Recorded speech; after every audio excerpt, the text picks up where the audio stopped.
Mardi 20 avril, merci de nous rejoindre pour cette seconde édition de l'actualité. Résolution de tensions entre les travailleurs.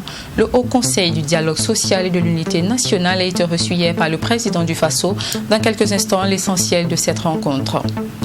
Le Haut Conseil pour la réconciliation et l'unité nationale a également été reçu hier par le chef de l'État burkinabé. Le rapport de leurs activités des 4 dernières années était à l'ordre du jour. Installation hier du comité de réflexion sur les mesures d'urgence à adopter en matière de gestion foncière au Burkina. Un plan d'exécution pour la promotion immobilière est attendu dans 21 jours. Bonjour et bienvenue. Débutons ce journal avec cette information qui vient de nous parvenir. Le président tchadien Idriss Déby Itno est décédé de blessures reçues au front, a indiqué ce mardi l'armée à la télévision d'État. Celui qui dirigeait le pays depuis 30 ans avait été réélu pour un 6e mandat avec 79,32% des suffrages exprimés selon les résultats officiels annoncés lundi. D'après le porte-parole de l'armée, Idriss Déby, 68 ans, commandait son armée dans des combats contre des rebelles dans le nord durant le week-end. Fatima Tanikema. Le président tchadien Idriss Déby Itno est mort mardi des suites de blessures reçues alors qu'il commandait son armée dans des combats contre des rebelles dans le nord durant le week-end. Âgé de 68 ans, il était le tout-puissant chef d'État du Tchad depuis son coup d'État le 2 décembre 1990 qu'il avait fomenté avec le soutien de la France. Militaire dans l'âme, Idriss Déby, qui ne rechignait jamais à enfiler son treillis, est mort sur le front face aux rebelles qui depuis des années remettent en cause son pouvoir. Le président de la République, chef d'État, chef suprême des armées, Idriss Déby Itno, vient de connaître son dernier souffle en défendant l'intégrité territoriale sur le champ de bataille, a annoncé le porte-parole de l'armée dans un communiqué lu à la télévision nationale tchadienne. Militaire de carrière, il s'est emparé du pouvoir en 1990 à l'issue d'un coup d'État. Il est ensuite désigné président de la République du Tchad le 28 février 1991 après l'adoption de la charte nationale. Il remporte les élections présidentielles de 1996, 2001, 2006,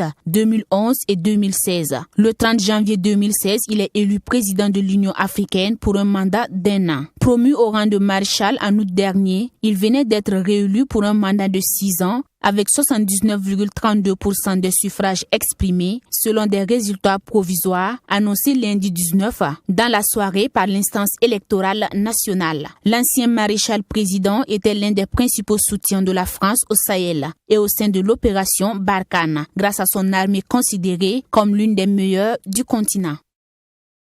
Un rapport donc avec cette actualité, nous recevons Bernard Bougman, notre chef de desk politique. Bonjour Bernard et bienvenue. Bonjour Marie, merci de me recevoir. Mort au front, que savons-nous des circonstances du décès d'Idriss Déby? Alors ce qu'on sait, c'est qu'il était blessé hier au niveau du front, donc rapatrié en N'Djamena Dardar pour être soigné.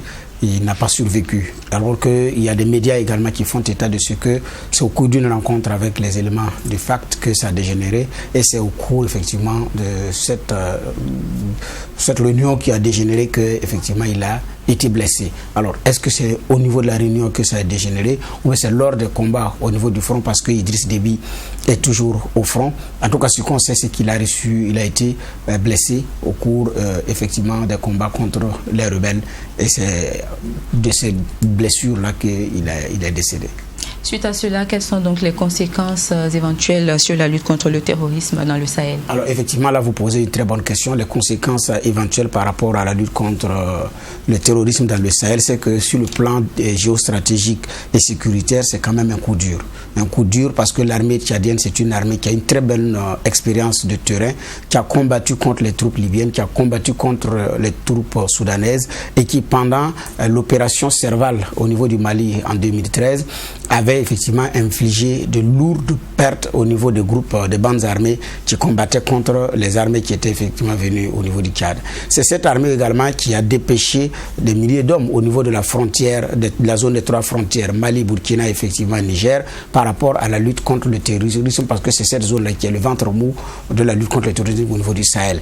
Donc, troupes aguerries au combat, et donc effectivement par rapport aux conséquences éventuelles sur la lutte contre le terrorisme, c'est en fonction maintenant de comment est-ce que les nouveaux venus vont collaborer et quel est l'accueil également que les États concernés vont réserver au nouveau régime de N'Djamena. Donc l'impact peut être en fonction de cette situation, sinon les choses effectivement peuvent continuer de façon normale. Sauf que Idriss Déby, c'est une figure qui rassure, lui-même rassure compte tenu du fait qu'il va au front. C'est l'homme qui est toujours au front, le général qui a pris le pouvoir, mais qui n'a pas pris de l'embonpoint, qui n'est pas sérieusement lissé par les délices du pouvoir, mais qui a toujours le bâton de commandement effectivement en main, comme pendant la colère de Boma qu'il a déclenché en mars 2020. Donc ici, effectivement, il y a un allié stratégique qui est Idriss Déby, la personne d'Idriss Déby, mais il y a aussi l'État du Tchad.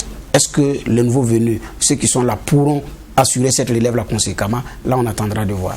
En parlant de nouveaux venus, comment voyez-vous la suite des événements au regard de tout ceci? Alors, la suite des événements, de ce qu'il y a, c'est que d'abord, ils ont annoncé l'instauration d'un couvre-feu de 18h à 5h du matin. Il y a une transition militaire qui est mise en place, qui est gérée par son fils sur un délai effectivement de 18 mois. Ça, ce sont les mesures qui sont annoncées. La dissolution de l'Assemblée nationale, la dissolution effectivement du gouvernement. Ça, ce sont les mesures annoncées par le nouveau régime. Alors, la suite, qu'est-ce que l'Union africaine, les instances sous-régionales vont accorder, la communauté internationale dans son ensemble, quel est l'accueil que cette communauté internationale qui n'existe pas va donner comme accueil au nouveau régime, pour ne pas dire aux nouveaux hommes actuellement en poste en N'Djamena?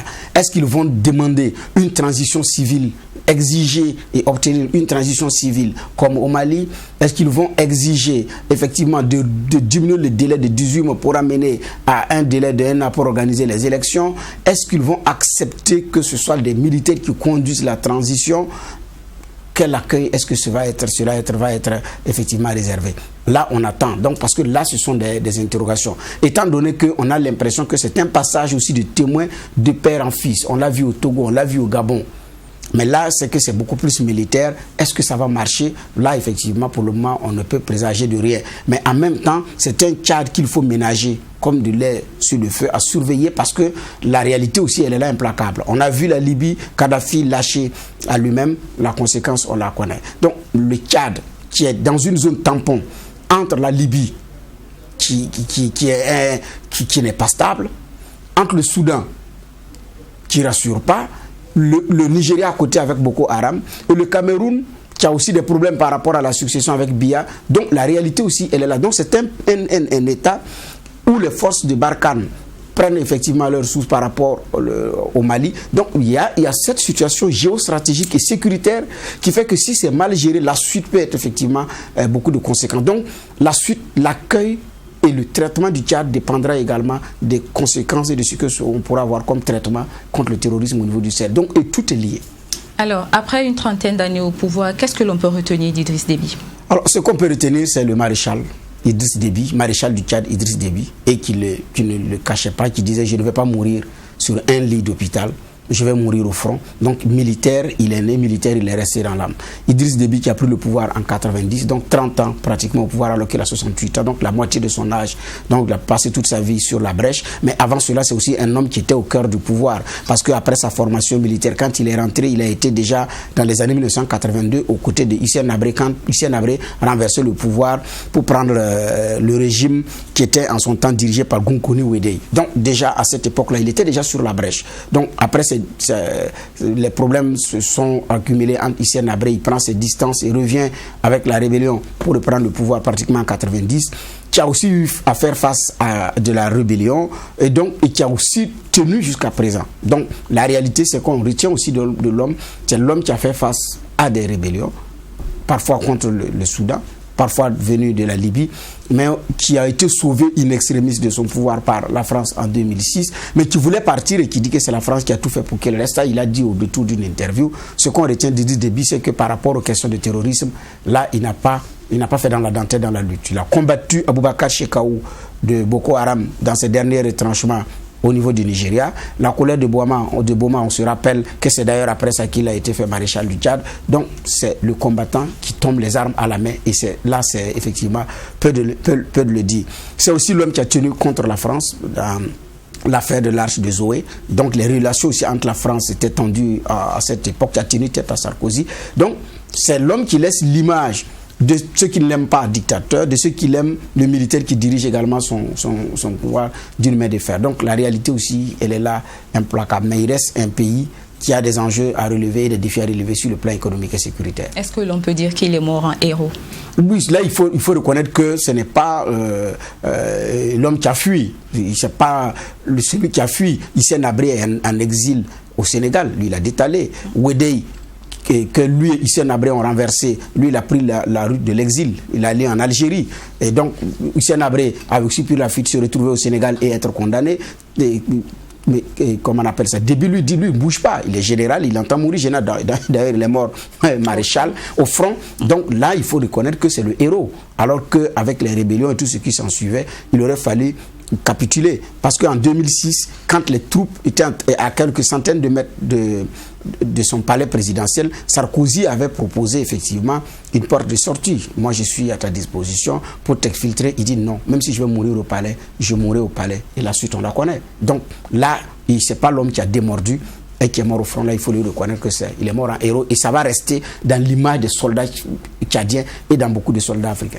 D'accord Bernard, et que dire de son fils qui le remplace à la tête de l'État tchadien? Bon, son fils Idriss Déby, Mahamat également, Idriss Déby, bon, lui également c'est un militaire, il a été formé, comment on appelle ça, au métier d'armes.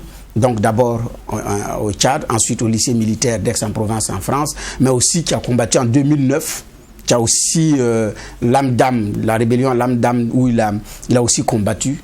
En 2009 déjà, il a combattu. En 2010 également, l'homme avait pris le commandement de l'escadron blindé, donc pour la protection des institutions de la République. En 2013, il a été le commandant en second pendant l'opération Serval au Mali. Donc il a aussi été sur le terrain en 2013 pour combattre au niveau du Mali. Donc c'est lui qui s'occupe d'ailleurs de la garde républicaine, donc ce qu'on appelle la garde prétorienne au niveau du Tchad. Donc ce n'est pas quelqu'un aussi qui ne connaît pas le pouvoir, qui ne connaît pas les hommes, qui ne sait pas comment est-ce que ça marche. Donc le Déby l'a aussi mis au cœur du régime, qui prend le pouvoir effectivement dans ces conditions. Alors comment est-ce ça va marcher? Tout dépendra maintenant de la suite réservée par les Tchadiens eux-mêmes, l'armée tchadienne, mais aussi la communauté internationale. Merci Bernard Bougma pour votre passage à ce 13h. C'est moi qui dis merci. Poursuivons donc ce journal, mais avant, rappelons que Bernard Bougma est notre chef de desk politique, et avec lui, il était question du décès d'Idriss Déby, président tchadien. 3 audiences se sont tenues hier au palais de Kosiama, Ouagadougou. Commençons par celle du Haut Conseil du dialogue social. Reçu par le président du FASOROC, Christian Kaboré, il était question pour le HCDS de la remise du rapport d'activité 2020 de l'institution au chef de l'État burkinabé. Plus de précisions avec Sanata Serré. L'une des principales missions du Haut Conseil du dialogue social est de contribuer à la recherche de solutions appropriées aux conflits sociaux à caractère national relevant du monde du travail. Ce lundi 19 avril, le président de l'institution et sa délégation étaient à Kosiam pour remettre au président du FASO le rapport d'activité 2020. Le point saillant, disons, c'est le renforcement des capacités et des conseillers et de certains syndicats, nos actions d'intervention dans le règlement de certaines tensions entre des protagonistes, et également des recommandations et du travail que nous avons fait auprès de certains travailleurs, que ce soit à Boubou, que ce soit à Koudougou, que ce soit à Ouagadougou. Donc c'est le contenu du rapport. Outre les actions menées, ce rapport contient également quelques recommandations, des recommandations adressées aux différents partenaires. Sur un ensemble de questions, nous avons fait des recommandations et aux partenaires sociaux et au gouvernement. Mais de manière globale, pour le règlement d'un ensemble de questions. Par exemple, si je prends la question de la réponse contre la Covid, nous avons discuté avec l'ensemble des partenaires, que ce soit les ministères, que ce soit la présidence, que ce soit le premier ministère, et que ce soit les syndicats, et que ce soit le patronat. Et nous avons fait un ensemble de recommandations qui sont contenues dans un livret. Malheureusement, ça n'a pas pu aboutir parce que, disons, il y a eu des couacs au sein du gouvernement. On n'a pas pu donc finaliser, mais ce n'est que partie remise. Nous allons poursuivre donc le processus. Le Haut Conseil du dialogue social est une organisation tripartite, gouvernement, patronat, travailleurs, qui œuvre pour la promotion du dialogue social. L'institution a été créée en mai 2017 à la demande de l'unité d'action syndicale, UAS. Autre audience à Kosiam, une délégation du collectif contre l'impunité et la stigmatisation des communautés a présenté un projet au président Kaboré, un canevas censé apporter des résultats positifs dans le cadre du renforcement de la paix et du vivre ensemble au Burkina Faso. Mamitriana Kamabou. Réduire la vulnérabilité des populations éleveurs, c'est le sens de ce projet soumis au président du Faso. Selon le collectif contre l'impunité et la stigmatisation des communautés, ces populations sont victimes de groupes armés terroristes et aussi par la question de la stigmatisation.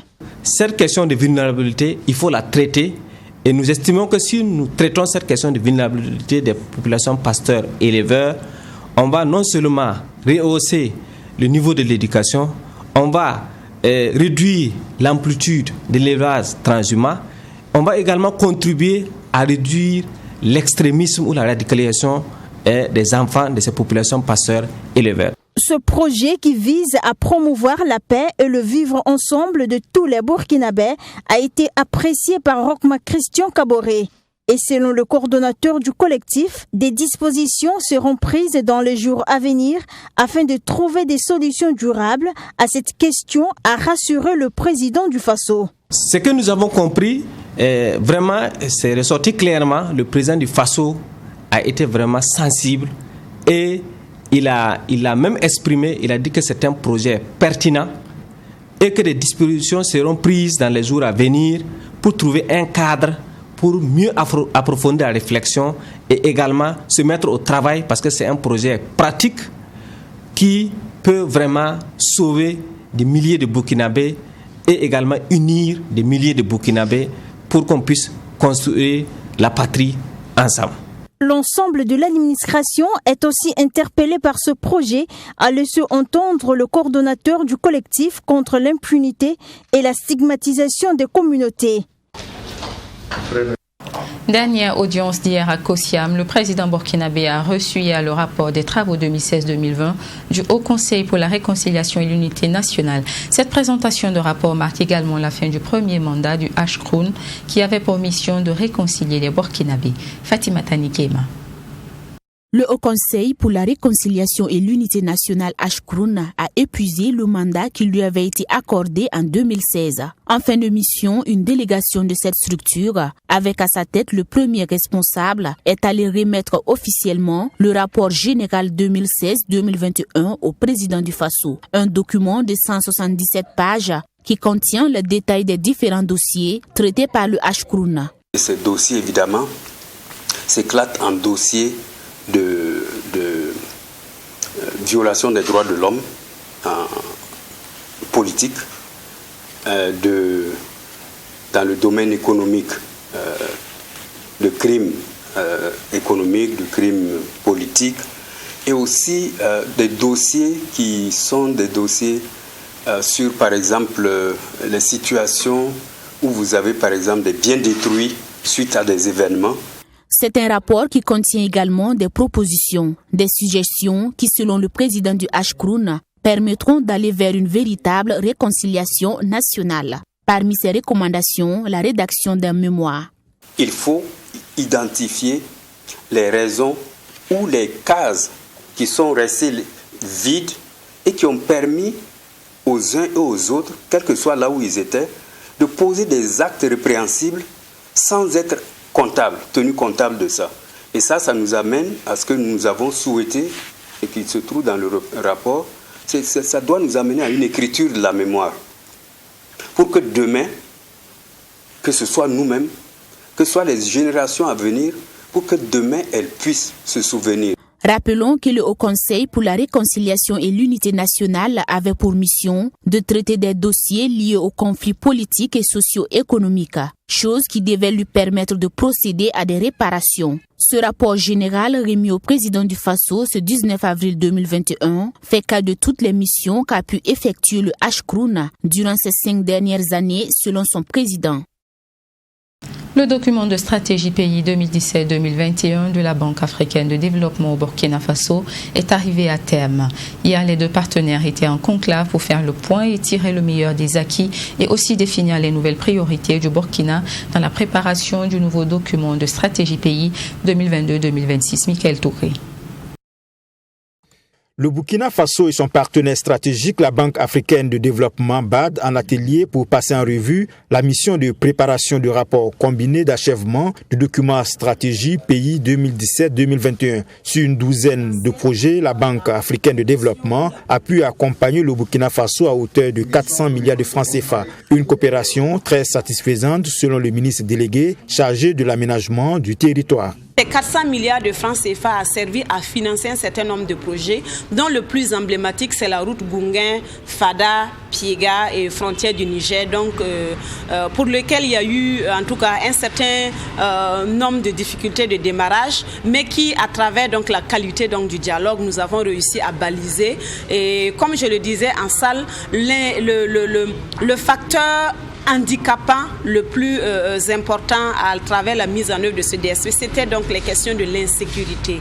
Mais la Banque africaine de développement, avec donc les dispositions ou les flexibilités que nous les connaissons, ont entrepris en tout cas de travailler à ce que la question donc de l'insécurité soit intégrée dans le DSP à venir pour que nous puissions négliger maintenant les risques de non mise en œuvre des projets et plutôt optimiser donc les conditions de réussite.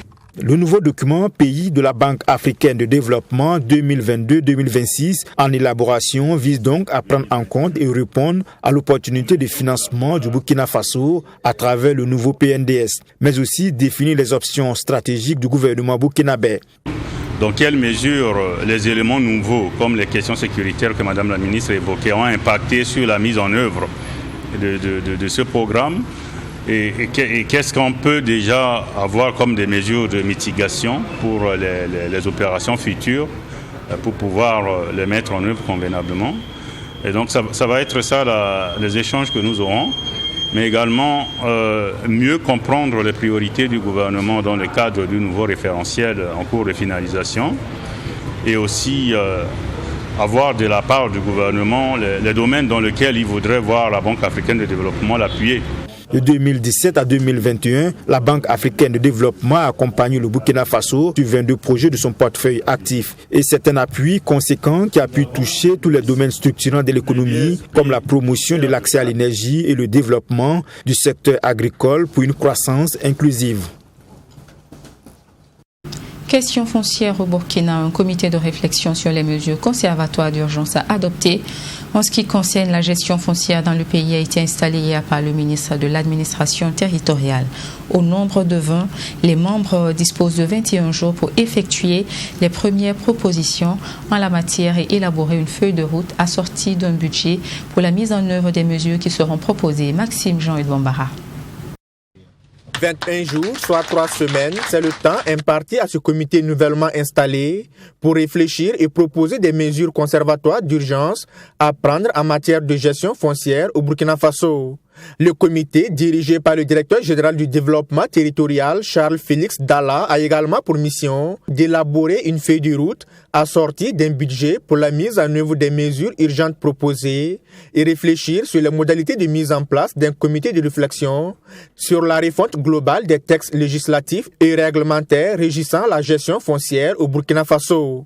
Et donc, dans les 21 jours, c'est d'arriver à faire des propositions qui pourraient permettre d'avoir des solutions immédiates à mettre en œuvre et des propositions qui seront analysées pour pouvoir avoir un texte fédérateur pour la gestion foncière pour tout le Burkina, pour tous les ministères, pour tous les départements ministériels.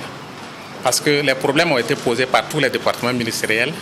Il y a des solutions qui ont été proposées et c'est ensemble qu'on va regarder tous ces documents pour pouvoir faire ces propositions.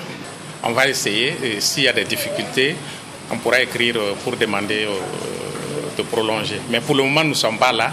Nous croyons que le temps qu'on nous a proposé, nous allons essayer de proposer quelque chose d'ici la fin de cette période-là. Considérée comme une bombe à retardement, la question foncière fait des gorges chaudes au sein des populations. Le gouvernement, à travers l'installation de ce comité de réflexion sur les mesures conservatoires urgentes à prendre en matière de gestion foncière, entend donc désamorcer cette bombe. Le premier ministre-chef du gouvernement devant la représentation nationale, afin de répondre à cette préoccupation, a engagé le gouvernement dans la prise de mesures conservatoires d'urgence. Mais quelles mesures prendre? C'est pour donc guider le gouvernement dans la prise de ces mesures que ce comité a été installé. Il était donc normal, il était temps que nous puissions engager cette réflexion sans coup férir et que nous puissions, que cela aboutisse effectivement à des décisions, en tout cas fermes, je pourrais le dire, et des décisions qui vont permettre en tout cas d'amener une gestion sereine et une gestion rationnelle du domaine foncier de notre pays. Avec une vingtaine de membres, le comité de réflexion sur les mesures conservatoires d'urgence à prendre en matière de gestion foncière au Burkina Faso est composé des cadres des différents ministères intervenant dans le domaine foncier. Samedi dernier, le district 403A3 du Lions Club International procédait à la présentation officielle d'un nouveau club Lion. Il s'agit du premier club Léo Lion du Burkina, créé il y a 15 ans et qui passe à présent à une étape supérieure. Suivez cette remise de charte au nouveau club de jeunes Lions avec Yassine Sawadgo. 15 ans après sa création, le club Ouagadougou Merveille devient Lion. Cette cérémonie marque son passage de Léo à Lion. Pour le président du club Ouagadougou Merveille, c'est une joie pour eux de rejoindre les autres clubs Lion. Lions Club Ouagadougou Merveille, qui vient de recevoir sa charte du gouverneur du district 403A3, s'inscrit dans la même dynamique. Voilà, sa particularité est qu'il est le premier club Léo Lion du Burkina et il rassemble des jeunes dont la vie du léonisme a commencé depuis bien longtemps. Et c'est le Burkina qui gagne parce que nous allons rejoindre nos chers amis des autres clubs Lyon pour le bénéfice des plus démunis et des personnes qui sont dans le besoin. Nous allons cibler nos actions vers la jeunesse et en particulier les enfants qui sont dans les difficultés à cause de la pauvreté. Le gouverneur du district 403A3 de Lions Club International, qui a présidé la cérémonie, n'a pas manqué de prodiguer des conseils à ce tout nouveau club. C'était de remettre une charte à un nouveau club, c'est-à-dire c'est comme son certificat de naissance. Le club Merveille, Ouagadougou Merveille, est un club constitué par des anciens Léo. Depuis qu'ils sont enfants, ils côtoient le Lions Club, ils sont dans le Lions Club. C'était des clubs Léo. Et maintenant, aujourd'hui, ils sont devenus Lions. Donc le but, c'était de remettre la charte à ce nouveau club. Je leur ai conseillé de cultiver l'amitié et la camaraderie. C'est à partir de ça qu'on peut faire des choses ensemble, qu'on peut réaliser des choses ensemble. Et je leur ai dit de partir sur de bonnes bases déjà. Comme ça leur permet d'être un bon club dans la cité. Notons que le district 403A3 de Lions Club International compte à nos jours 56 clubs sur le territoire national. La lutte contre la faim, l'environnement, la question de la santé, notamment le cancer infantile, sont entre autres ses domaines d'intervention. À l'occasion de la journée porte ouverte de la télévision nationale du Burkina ce week-end, le comité d'organisation de l'événement a tenu à remercier ses partenaires à travers une soirée ce samedi dénommée la Nuit des partenaires, une soirée parsemée de couleurs dans les locaux de la RTB. Chérifia Nogo vous fait le compte-rendu avec la voix de Mami Diriana Kamabou. Ils sont agents responsables de la radiodiffusion, télévision du Burkina Faso et d'autres partenaires. Ils ont tous répondu présents à l'invitation pour prendre part à la nuit des partenaires. Une occasion pour la RTB de rendre un hommage à ses partenaires et leur exprimer sa reconnaissance selon son directeur général. Nous vous témoignons notre sincère reconnaissance pour le choix porté sur la RTB pour rendre visibles vos actions au quotidien et cela depuis de nombreuses années. Nous sommes reconnaissants parce que vous avez toujours soutenu et accompagné nos initiatives de développement et d'amélioration du contenu audiovisuel public. Pour le directeur général de la LONAB, par ailleurs parrain de cette nuit des partenaires, c'est de leur devoir d'accompagner la structure qui fait la promotion de leurs produits depuis des années. Je suis très heureux de prendre part à cette belle soirée de reconnaissance. Je voudrais remercier la RTB pour le choix porté sur ma personne et sur notre société, la Loterie nationale burkinabé, pour parrainer cette activité. Je mesure toute la portée de cet honneur et de cette marque d'attention. Parmi les partenaires qui ont reçu les attestations de reconnaissance figure le Fonds burkinabé de développement économique et social, FBDS. Et pour son premier responsable, le fonds est mis à la disposition pour les actions de développement et cette reconnaissance est une invite à mieux faire. Sentiment certainement de joie, mais sentiment également de privilège parce que si nous avons été reconnus en cette nuit, c'est parce que, en tout cas, selon les critères qui ont été retenus, le fonds, à travers l'ensemble du personnel, devait être reconnu cette nuit pour certainement le travail qui a été accompli. Vous voyez qu'à travers cette reconnaissance qui a été retransmise en direct, c'est plus qu'une invite à mieux faire parce que nous sommes maintenant sur les feux des projecteurs et c'est toute la structure qui doit se mobiliser encore pour des actions d'envergure, pour encore plus de reconnaissance. Donc c'est une invite à mieux faire, mais aussi une invite à être beaucoup plus engagé dans les actions de communication. Une nuit qui a également permis de rendre un hommage à certains agents de la RTB qui exercent dans d'autres localités. Une soirée riche en couleurs et en émotions avec des prestations d'artistes et humoristes. Autre soirée de ce samedi, c'est celle de l'Institut supérieur des technologies. Objectif, valoriser ceux qui se démarquent par leur talent et leur persévérance lors des différentes compétitions universitaires, à savoir le football et l'art. Abdulrahim Tapsoba et Samira Ouitraogo. Loin des salles de classe, étudiants, enseignants et partenaires de l'Institut supérieur de technologie IST se sont retrouvés dans ce cadre festif pour célébrer l'excellence. Des étudiants qui ont brillé par leur créativité et leur talent lors des différentes compétitions interuniversitaires. Des compétitions de football, basketball et surtout dans le domaine de l'entrepreneuriat. Amandine Rwamba fait partie des vedettes de la soirée avec ses prix raflés à la foire universitaire scolaire de Ouagadougou avec ce fumoir écologique.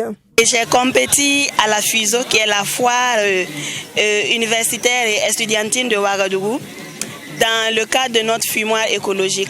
Lors de ce concours, j'ai eu l'opportunité de recevoir 2 prix. Le premier prix, c'est le prix de la meilleure jeune fille entrepreneur. Et le second prix, c'est le prix du deuxième étudiant entrepreneur, du deuxième meilleur étudiant entrepreneur. En plus de ce fumoir écologique, il y a ce groupe qui a mis en place un prototype d'une couveuse pour bébés prématurés. Ils sont sortis premiers dans le domaine du développement et de l'innovation de start-up. Les étudiants ont salué les dirigeants et l'Institut supérieur de technologie pour cette soirée organisée en leur honneur. Vraiment, on sait comment les remercier. Parce que ça aurait été une autre personne, il n'aurait pas pensé à nous. Mais il a pensé à nous, on saurait combien le remercier. Et on va continuer à donner le sien pour donner encore plus d'innovation et finir notre travail. Pour les responsables de l'IST, c'était de leur devoir de mettre en lumière ces étudiants. Fêter la persévérance et la créativité de ces étudiants est une manière pour eux de leur témoigner tout leur soutien et encouragement. Ils invitent par ailleurs les étudiants à plus de persévérance. Ils ont été initiés à la co-création, ils ont réussi à faire des miracles, d'autres ont emporté d'autres trophées parce que tout simplement, ils ont cultivé ce qu'on appelle le goût de l'effort. Ils ont cultivé l'effort et ça a très bien marché. Donc nous leur demandons de continuer. Il faut continuer, il faut persévérer à continuer. Ces jeunes ont, lors de cette soirée, reçu l'encouragement des partenaires ainsi que des promesses d'accompagnement dans leurs différents projets. Les responsables de l'Institut supérieur de technologie disent également rester disponibles pour leurs étudiants dans la réalisation de leurs rêves. Du sport comme dernière actualité de ce journal, 26e journée du Face au foot. L'étoile filante de Ouagadougou a affronté l'Asfa Yenenga ce dimanche au stade municipal Issoufou Joseph Konombo de Ouagadougou. Rencontre soldée sur un score nul d'un but. Assami Touré vous fait le point. Le derby EFO Asfa Yenenga pour le compte de la 26e journée a tenu son pari. Les deux équipes entrent dans la rencontre tambour battant avec quelques occasions de but de part et d'autre en première période.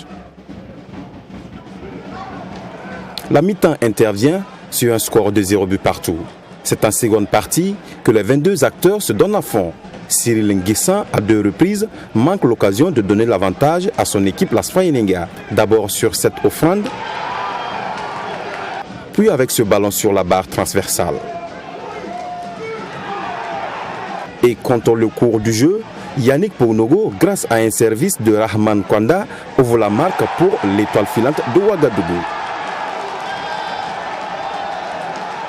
L'Asfa Yenenga mené au score garde son sang-froid et 2 minutes plus tard, sur un corner joué à la Rémoise, Mikaïlou Drabo permet aux Asphasiens de revenir à la marque. Après ce but, plus rien ne sera fait, d'où le score de 1 but partout. Un résultat bien apprécié par l'entraîneur de l'Asfa Yenenga.